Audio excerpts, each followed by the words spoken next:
오늘도 주님의 말씀을 통해 하나님 나라를 누리는 복이 있기를 축원합니다. 우리의 신앙은 하나님 중심의 삶을 살아가는 거예요.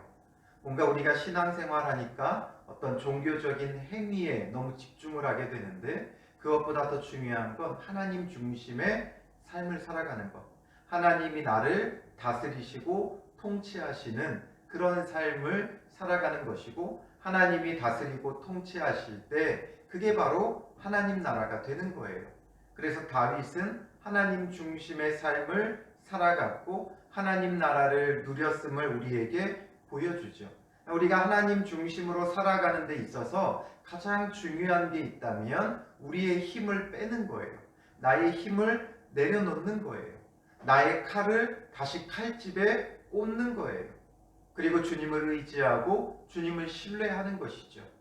그래서 다윗은 먼저 종교 조직을 개편한 후에 군대 조직을 개편하는데 어제 본문에서 다윗이 군대 조직을 어떻게 개편해요? 최소한의 인원으로만 고작 2만 4천 명으로 온 나라를 지키는 역할을 하는 거죠. 그래서 2만 4천 명씩 한 달씩 돌아가면서 28만 8천 명이 온 나라를 지키게 해요. 거기에 핵심은 무엇이냐면 자기의 힘을 최대한 뺐다라는 거죠. 그래서 하나님이 지켜주시고 하나님이 보호해 주시는 그런 나라가 되도록 하나님을 의지하는 거예요. 자기의 힘을 빼는 것, 이게 중요해요. 그래서 우리의 신앙은 내 힘을 빼는 것이 어떤 것인가를 잘 깨달아 알고 내 힘을 빼고 하나님을 의지하는 그런 삶을 살아가야 한다는 거죠. 우리는 어디에 힘을 쏟고 있느냐?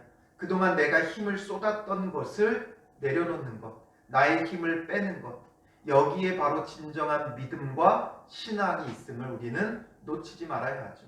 그리고 이제 오늘 본문에 와서는 다윗이 행정 조직을 해요. 군대 조직을 개편하는 데 있어서는 최대한 힘을 빼는 거였다면 이 행정 조직은 어떤 것이 핵심인가? 오늘 한번 같이 보도록 하겠습니다. 16절에 보면 이스라엘 지파를 관할하는 자는 이러하니라 하면서 각 지파별로 그 관할할 자, 지도자를 세우게 되죠. 행정조직을 개편할 때 대부분의 왕들은 무엇을 해요? 중앙 집권 체제를 이룰 수 있도록 왕권을 강화하는 데 힘을 쏟죠. 어떻게 하면 더 왕권을 강화시킬 것인가? 여기에 목적을 두고 행하게 되어져요. 그러니 자기들의 어떤 지인, 자기들의 측근들을 세우고 왕의 힘을 더욱 강력하게 하는데 힘을 쏟아요.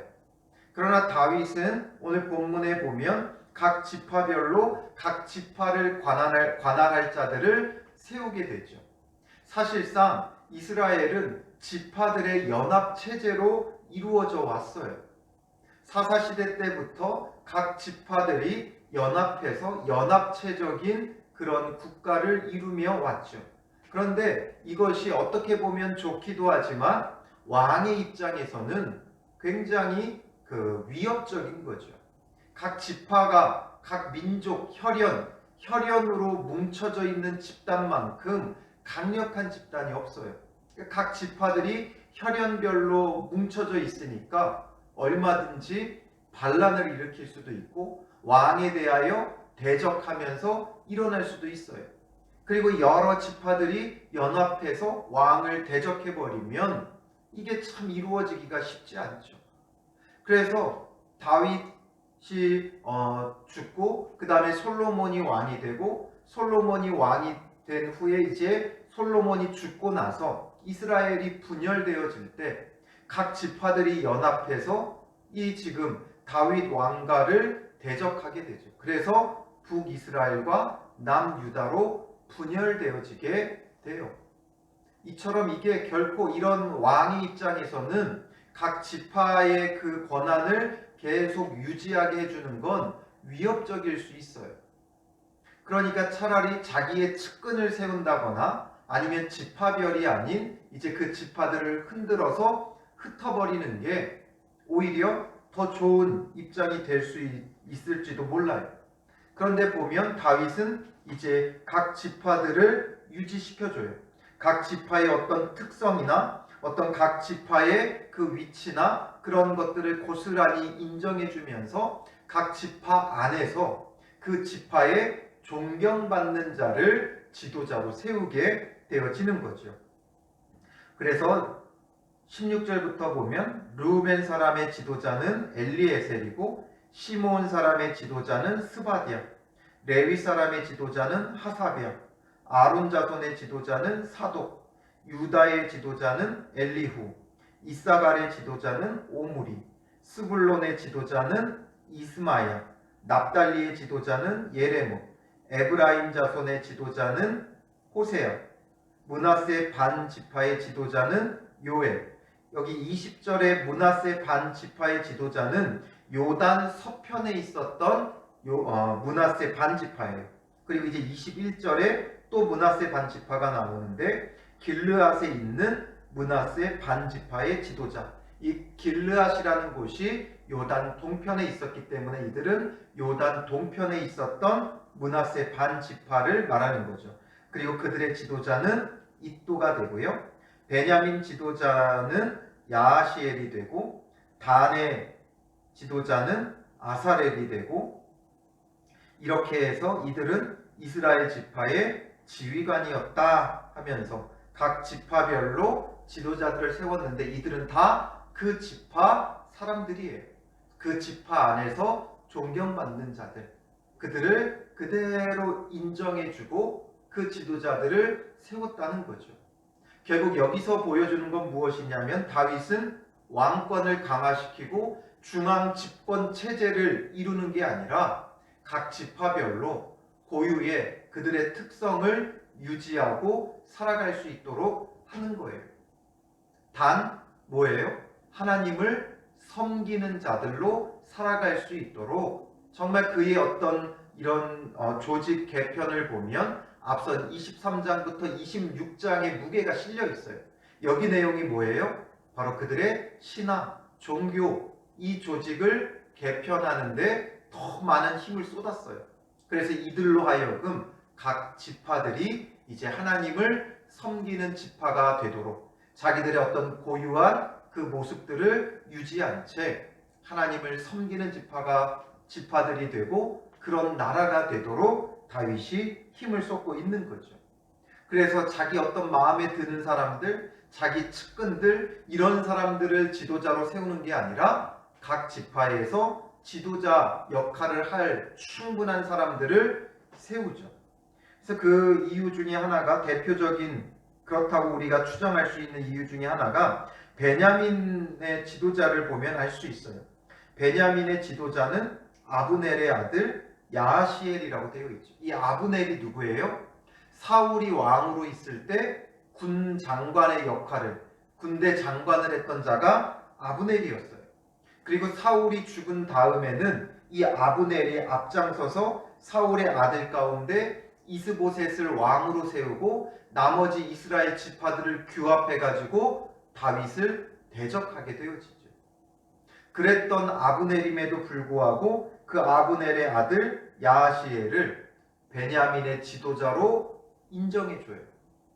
어떻게 보면 위협이 될 수 있고 대적이 될 수 있고 원한이 될 수 있는 자지만 그런 집안이지만 다윗은 그것을 인정해줘요. 왜냐하면 이 사람이 이 베냐민 지파 속에서는 인정을 받고 존중을 받고 지도자로서의 역할을 하고 있었기 때문에 그것을 그대로 공인해 주는 거죠. 어떻게 보면 여기 이 지도자들은 다윗이 그냥 자기 마음대로 중앙 집권화시키고 자기의 왕권을 강화시키기 위해 지방 행정 조직을 하고 거기다가 지도자들을 세운 게 아니라 각 지파 안에서 그들이 인정하는 자들, 이미 그 지파 속에서 지도자의 역할을 하는 자들을 공인해 주는 거예요. 공식적으로 인정해 주는 거예요. 그러면서 이 나라가 각 지파별로 하나님을 섬기는 지파들이 될 수 있도록 하는 거죠. 그래서 다윗이 힘쏟은 건 이런 행정조직보다 행정조직은 각 지파들을 그대로 존중해주고 인정해줘요. 대신에 그들의 신앙 면에 있어서는 철저히 레위 지파와 제사장들을 철저히 세워서 조직하고 그들로 하여금 하나님을 섬기는 나라가 되도록, 정말 신정 국가가 되도록 힘쓰고 있다는 거죠. 자기의 나라가 아니라 하나님 나라가 되도록, 자기의 힘을 강화시키는 게 아니라 하나님 중심의 나라가 될 수 있도록, 신정 국가, 하나님 나라가 되도록 힘썼다라는 거죠. 그래서 이 다윗의 행정 조직, 군대 조직은 최대한 힘을 빼는데 노력을 했다면, 이 행정 조직은, 저는 이걸 묵상하면서 뭘 느꼈냐면 최대한 힘을 분산시켰다라는 거죠. 자기의 힘으로 끌어모으는 게 아니라 각 지파별로 모든 권한과 이런 것들을 내어주는 거예요. 다만 하나님만 섬기는, 하나님만 바르게 섬기는 그런 지파가 되어지면 된다는 거죠. 그래서 레위인들, 제사장들을 더 철저히 세웠고, 또 이들로 하여금 재판관의 역할도 했고 관리의 역할도 레위인들이 하게 했잖아요. 그래서 요단 동편에 2,700명의 레위인들을 보냈고, 요단 서편에 1,700명의 이 레위인들을 보내서 재판관과 그 관리의 역할을 하게 했던 거예요. 자기 어떤 측근들로 하여금 각 지파를 억압하고 규합하고 한 게 아니라 철저히 그들의 그 모든 것을 인정해주고 자기의 힘으로 끌어모으지 않고 분산시켰다라는 거죠. 오늘 우리의 신앙도 마찬가지예요. 내 힘을 강화하고 많은 것을 나를 중심으로 끌어모으고 나의 나라, 나의 왕국, 나의 교회, 나의 가정, 나의 일터, 이런 것을 만들려고 하는 것이 아니라 정말 나의 힘을, 내가 가질 수 있는 권한을 다 나눠주세요. 그 권한을 분산시켜야 돼요. 가족 내에서는, 가정 내에서는 가족들에게 모든 권한들을 분산해 줘야 돼요. 내 마음대로 이 가정을 하는 게 아니라 각 사람들에게 그 권한들을 나눠줘야 돼요. 직장 속에서도 내 권한이라고 부여잡는 게 아니라 서로 나눠주고 서로 격려하고 함께 이루어가야 돼요. 교회도 마찬가지죠. 목사 혼자서 모든 권한을 움켜잡고 목사의 뜻대로 하는 게 아니라, 어떤 소수의 지도자들의 뜻대로 되는 게 아니라 성도들이 각자 맡은 직임과 직분대로 그 권한을 다 나눠줘야 돼요. 그래서 그 안에서 다만 하나님을 섬기며 감당할 수 있도록 하면 되는 거예요. 그래서 우리는 어떤 곳에 있든지 내 권한을 나누어 줄 수 있는, 같이 동역하는 자들에게 서로 나누고, 다만 하나님을 섬기는 일에 그 권한들을 사용할 수 있도록 협력하면 돼요. 그래서 나의 힘으로 움켜쥐고 놓지 못했던 것이 무엇인가 우리는 스스로 생각해보고 묵상해보고 나의 권한을 철저히 나눠줘야 돼요. 여기서 또 해석하기 조금 어려운 게 있죠. 문맥상 23절과 24절에 보면 다윗의 인구조사를 갑자기 언급하고 있어요. 23절에 이스라엘 사람의 20세 이하의 수요는 다윗이 조사하지 아니하였으니, 다윗이 20세 이하는 조사하지 않았다. 왜 그래요? 이는 여호와께서 전에 말씀하시기를 이스라엘 사람을 하늘의 별같이 많게 하리라 하셨음이라 라는 거죠. 하나님의 약속을 기억했기에 자기의 후손이, 이제 아브라함을 통해 이스라엘의 그 후손이 하늘의 별과 같이 많게 되겠다 하셨으니까 그걸 계수할 필요가 없는 거죠. 그걸 계수해가지고 내가 내 힘이다 자랑할 필요가 없는 거예요. 그러니 다윗은 철저히 하나님의 약속을 붙잡는 자였다라는 걸 보여주죠. 그 후손까지 철저히 다 계수해가지고 내 힘이다 자랑하는 게 아니에요. 그리고 24절에 보면 스루야의 아들 요압이 조사하기를 시작하고 끝내지 못해서 그 일로 말미암아 진노가 이스라엘에게 임한지라. 그러나 20세 이상은 다윗이 계수했었죠. 그것이 하나님 앞에 옳지 못했기 때문에 하나님의 진노가 임했어요. 요압이 조사하기를 시작하고 끝내지 못해서 그 일로 말미암아 진노가 이스라엘에게 임했다. 이게 뭔가 요압이 조사하다가 끝내지 못해서 하나님의 진노가 임했다 이렇게 보이긴 하지만 이 핵심은 뭐예요?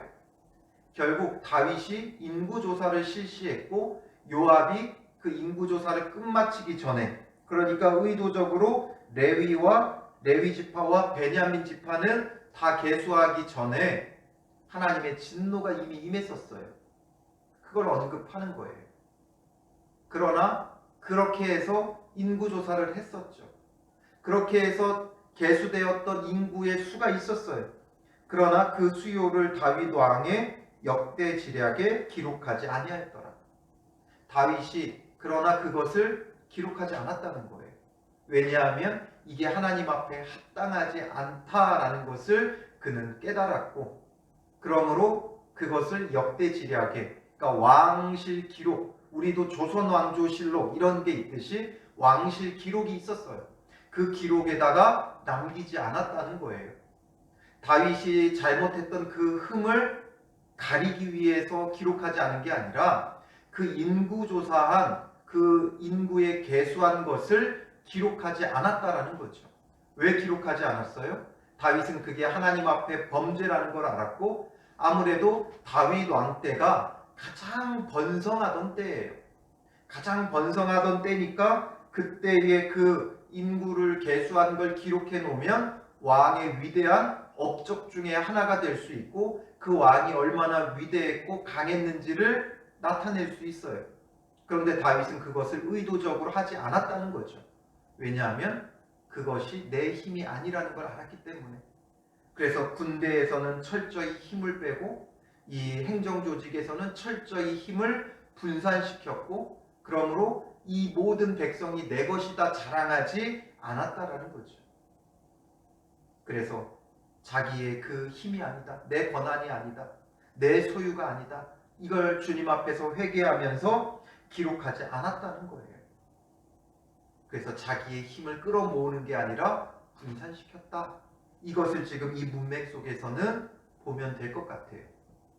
그래서 오늘 우리도 나의 힘으로 있는 힘, 없는 힘, 있는 권한, 없는 권한 다 끌어모아서 무언가를 하려고 하면 안 돼요. 그게 바로 뭐가 되는 거예요? 우리가 말하는 갑질이 되는 거예요. 우리는 갑질하는 자가 아니라 다윗처럼 우리의 권한을 다 나누어 줄 수 있어야 돼요. 나의 권한이랄지라도 그 권한조차도 나눠주는 거예요.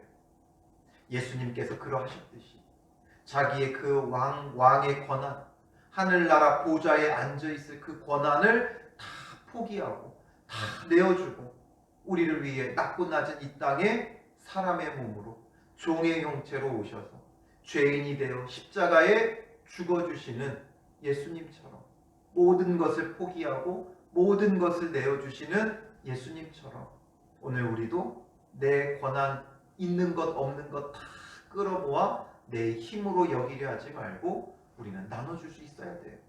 오늘 하루의 삶 속에서 나의 권한이랄지라도 내 힘이랄지라도 함께 동역하는 자들에게 나누어주고 이양하고 우리는 함께 서로 협력하며 주님 나라를 위해 나아가야 한다는 거죠. 그래서 우리는 철저히 우리의 교회 안에서, 가정 안에서, 일터 속에서 권한을 서로 나누고, 다만 그 권한을 가지고 서로가 하나님을 섬기며 하나 되기를 힘쓰는 믿음의 사람이 되어져야 하는 것이죠. 오늘 우리는 무엇으로 내 힘을 긁어 모으고 있었어요? 무엇으로 나의 권한을 긁어 모으고 있었어요? 무엇으로 나의 권리를 주장하며 살았어요? 그 모든 것을 묵상해보고 그 모든 것을 내려놓고 나누어주고 내 것이 아닌 하나님의 것으로 하나님 나라를 세우는데 함께 협력해가는 믿음의 사람들이 되시기를 주님의 이름으로 축원합니다. 기도하겠습니다. 살아계신 아버지 하나님, 우리는 너무나도 어리석어서 나의 권한인 줄 알고 살아가며 있는 권한, 없는 권한, 있는 권리, 없는 권리 다 끌어모으고 나의 나라, 나의 가정, 나의 교회, 나의 직장을 세우려 했던 우리의 어리석음을 주님 용서하여 주시옵소서. 진정한 주인은 하나님이신 것을 깨닫게 하시고 진정 주님이 주인 되시는 삶을 살아갈 수 있도록 인도하옵소서. 우리의 힘을 빼고 우리의 힘을 분산시키며 오직 주님의 나라가 이루어지기를 힘쓰는 믿음의 사람 되게 하여 주시옵소서. 우리가 무엇을 나의 권리로 주장하며 살아왔습니까?